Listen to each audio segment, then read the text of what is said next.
बिस्मिल्लाहिर्रहमानिर्रहीम। अस्सलाम वालेकुम नाज़रीन। कहा जाता है कि 3 चीज़ें उम्र में इजाफा का बाइस बनती हैं। इनमें दूध, दही और मक्खन शामिल है। इसलिए हमें ज़रूर इनका इस्तेमाल करना चाहिए ताकि हम सेहतमंद ज़िंदगी गुजार सकें। मक्खन अच्छे कोलेस्ट्रॉल को बढ़ाता है, इसलिए ये हमें दिल की बीमारियों से भी महफूज रखता है। लेकिन यहाँ पे मैं आपको बताती चलूँ कि मक्खन में फैट ज़्यादा होते हैं, इसलिए मोटे और दिल में मुब्तला अफराद के लिए खाना मुनासिब नहीं।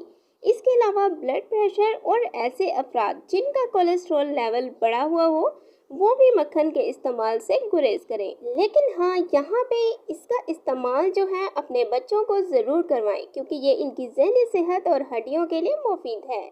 तो अब मैं आपको मक्खन के मज़ीद ज़बरदस्त फ़वाइद बताऊंगी।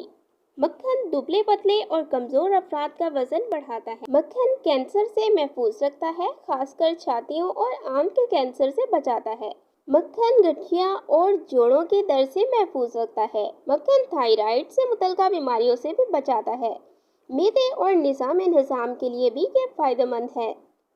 मक्खन हमारी हड्डियों और दांतों के लिए मुफीद है। मक्खन आंखों की रोशनी को भी तेज करता है और जिल्द को चमकदार और खूबसूरत बनाता है। इसके अलावा मक्खन अच्छे कोलेस्ट्रॉल को बढ़ाता है। मक्खन जिनसी मसाइल में मुब्तला अफराद के लिए निहायत मुफीद है।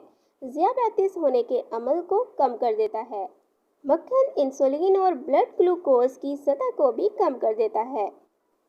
Thanks for watching. Please subscribe my channel health clinic.